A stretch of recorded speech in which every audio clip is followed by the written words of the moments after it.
Take this from someone who's been playing League of Legends for 8 years. Just because you liked Arcane does not mean you have to play League of Legends. However, this video is not about to be like an anti-League, anti-Riot, like hate video. If you've seen a bunch of those and you clicked on this one, you're like, oh great, here we go again. Not necessarily, just hear me out, okay?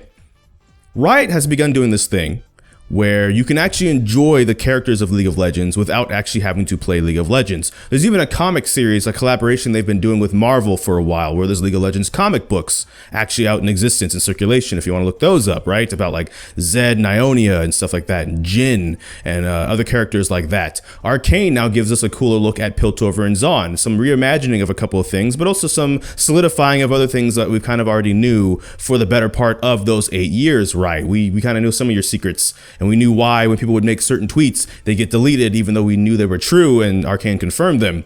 But with that being said, all jokes aside, this isn't necessarily, like I said, you can't play League of Legends. I guess if you're going to, I really can't stop you.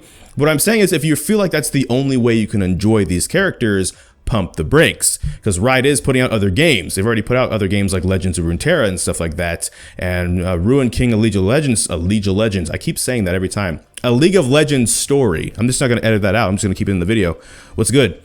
But with that being said, because of this, what it does mean with Arcane now, and with how successful Arcane is, I think we're going to see other forms of media for League as well. It's not even going to just be games, right? Like I already mentioned, we have comics, but now with the success of Arcane, Riot might make like other League of Legends shows or mediums where you can be like, hey, you know, let's say you really liked Noxian characters. Here's like a Noxian piece of media that's coming out, and you don't actually have to play the Rift anymore if you don't want to, especially if you're someone that feels like you can only play ranked for whatever reason, which let me tell you, that's wrong. By the way, your worth isn't based off of your ranked in League of Legends. Stop it.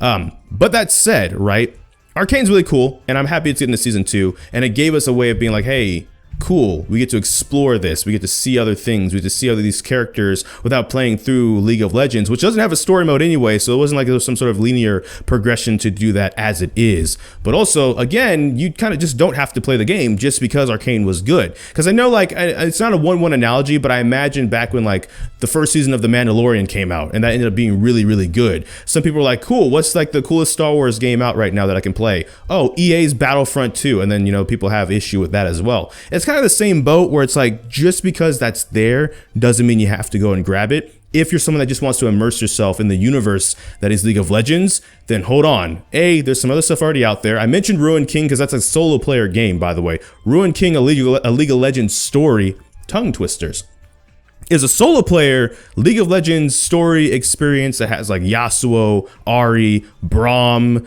Alawi. We all love Alawi around here, right? It got all those kind of champions and people in it that you can explore with like the Ruined King, so like Viego and stuff and that whole stuff. I know when they did like the in-game event and like the visual novel within the League client, some people had issue with that, of course. But that game, from what I've told from people that have played it already, and looking at some of Spider Axe's tweets, is actually a banger.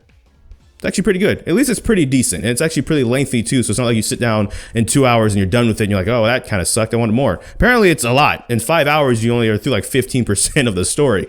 Like I said, we'll be doing a Let's Play of that over here because I was going to do that for like a year. And then Riot kind of just shadow dropped it on us from the Shadow Isles. So there we go. But with that being said, like I understand that there's like maybe a desire to be like, well, what if, right? Like if everybody says the toxicity is the problem and you get a bunch of friends together, then doesn't that curb the biggest problem that League of Legends can throw at you? The answer is yes. Absolutely, as I wipe my eye, because there's something really annoying in it now that I've begun talking, of course. Couldn't have been there before I hit record or something like that. It's probably like post-video, I'm going to find something in my teeth or my mustache or whatever. Oh, well. But yes and no. And I feel kind of bad because I've had several friends reach out to me to be like, oh, you know, maybe we should play League of Legends. And I've deterred all but one of them, Capstan, from being able to actually want to play the game and have me teach them how to play the game, even though I've been adamant about not, because I'm a veteran player. So there's a lot of things that I'm jaded about. Not the toxicity and stuff, and definitely not the balance. The balance would never actually make me quit the game. There's been some metas that have been pretty bad.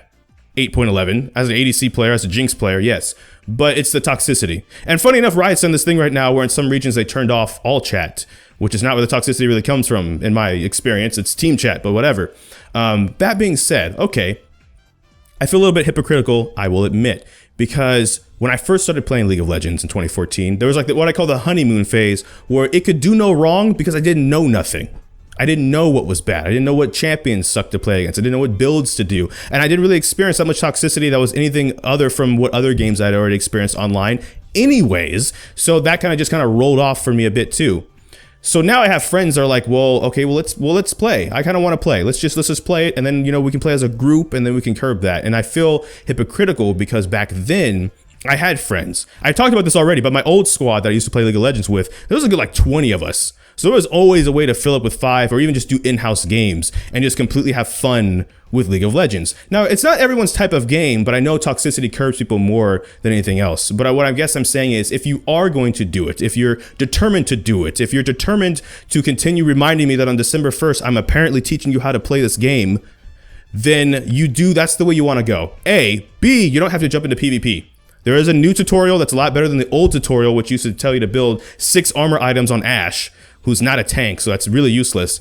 But also there's co-op versus AI. People don't tend to be super toxic in that one. You're also going against bots, so it's kind of a free win, but also people are just chill. It's not a PvP experience. No one cares what anyone's really doing. That's a thing. So that's one thing to note if you're determined you have to play League of Legends because of Arcane.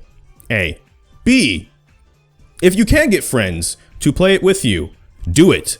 Because your friends, especially if you play with friends that aren't competitive, they're not going to care what you're doing. They might not even know what they're doing themselves if they're not veterans. And it's going to be a nice, chill experience, even if it is PvP, because everybody on your team is going to be friends. You might be in a Discord call. You might be laughing about stuff. One of the funniest videos I can remember ever being made when it comes to content creators in League of Legends was this one by Peace Pigeon called All In. And all of them just pick champions who all their whole thing to do was to just dive in on people. So they just roam around the map. I don't think they were even playing League of Legends proper. They were just going around the map, like just dunking on people with like Vi and Zac and like Sion's ultimate and like charging Callista. So like you'll charge in, bump somebody up, Callista would pull them back, throw them back. Like stuff like that's fun to do, and that's what you do if you do it with friends. If you're gonna do it with friends, do it well with friends, all right? That's how that works.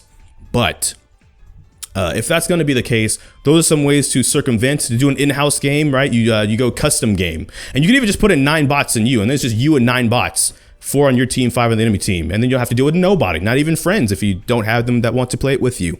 But with that being said, the reason I'm making this video, I guess, is because I thought about this last night where I'm like I said, I have some friends that are determined to play anyways, whether I tell them not to or not. So what I could do is be the friends that I had back then that helped me navigate the landmines, at least, and have fun with the game for like at least a good year before stuff started falling off. Or I could just let them go sink or swim on their own, and then they run into all that stuff, and I could have prevented that. And now I look like the bad guy still. Like either way, I'm the bad guy. I'm either the bad guy because I keep telling people not to do something they want to do, or I'm the bad guy because I'm trying to keep them out of something that they will eventually hate. So, there's that. But like I said, I did have that back then though, and that did help. Now granted, they all moved on to Final Fantasy 14, and so like in like 7 days when Endwalker drops, they're all going to be dropping off the face of the earth. I'm still in contact with that whole group. That's just been my Twitter timeline for like the last month, really. So they're all going to disappear, and I'm going to have nothing to do anyways. I might as well help. I'm regretting saying this because I'm saying this on camera. I might as well help those people play the game, at least in a way where I can help them get around stuff. Okay, cool. Oh, great. Oh, I hate that. Anyways, the whole point of this video was, though, if you are someone that's watching this far and you're like, hey, I liked Arcane, do I have to play League? No, you do not. If you want more of the champions, they're even making short stories and stuff like that. Comics, probably more shows in the future, and other games, like the fighting game, which will be pretty hype, that will be coming out. So thank you so much for watching this video. Make sure to like, comment, and subscribe. Hit the bell notification, the actual subscribe button. But I don't know which video will be next. We're just gonna have to wait and see. So until next time, take care and enjoy pizza responsibly. Thank you for watching. Bye-bye. Why'd I say bye-bye? I never say bye-bye. I just got in the zone, so I just said bye-bye. Wow, okay. Huh. That's not even my outro.